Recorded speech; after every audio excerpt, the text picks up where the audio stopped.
Cyber నేరగాళ్లకు సహకరించిన SBI manager ను Hyderabad cyber security bureau పోలీసులు అరెస్ట్ చేశారు. బ్యాంకు మేనేజర్ స్థాయి అధికారి సైబర్ నేరాల్లో అరెస్ట్ అవ్వడం ఇదే మొదటిసారి. సైబర్ కేటుగాళ్లు దేశవ్యాప్తంగా నమోదైన 600 కేసుల్లో 175 కోట్లను లూటీ చేయగా 6 బ్యాంకు ఖాతాల ద్వారా లావాదేవీలు జరిగినట్లు పోలీసులు గతంలోనే గుర్తించారు. ఈ కేసులో గత శనివారం 2 అరెస్ట్ చేశారు. తదుపరి దర్యాప్తులో తీగలాగితే హైదరాబాద్ షంషీర్గంజ్ ఎస్బీఐ మేనేజర్ గాలి మదిబాబు డొంక కదిలింది. అతనితో పాటు మరో నిందితుడు సందీప్ శర్మను సైబర్ సెక్యూరిటీ పోలీసులు అరెస్ట్ చేశారు.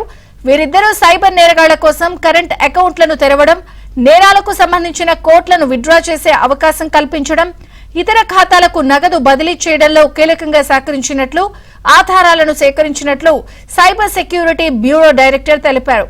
ఇందుకు ప్రతిఫలంగా సైబర్ కేటుగాళ్ల నుంచి వీరికి పెద్ద మొత్తంలో కమిషన్ అందినట్లు దర్యాప్తులో తేలిందన్నారు.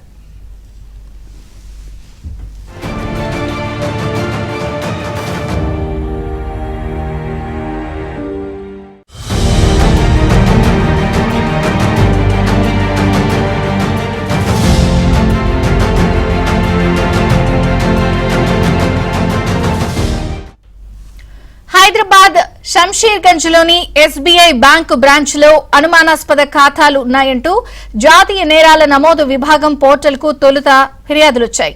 ప్రధానంగా 6 కరెంట్ అకౌంట్ల ద్వారా దేశ విదేశాలకు నగదు మార్పిడి జరుగుతోందని ఫిర్యాదులొచ్చాయి. ఎన్ఆర్సీబీ నుంచి సమాచారం అందుకున్న సైబర్ సెక్యూరిటీ బ్యూరో రంగంలోకి దిగి ఆ 6 ఖాతాల దుమ్ము దులిపింది. దాంతో ఈ ఏడాది మార్చి ఏప్రిల్ నెలలో ఆ ఖాతాల ద్వారా 175 కోట్ల మేర ఆర్థిక లావాదేవీలు జరిగినట్లు తేలింది.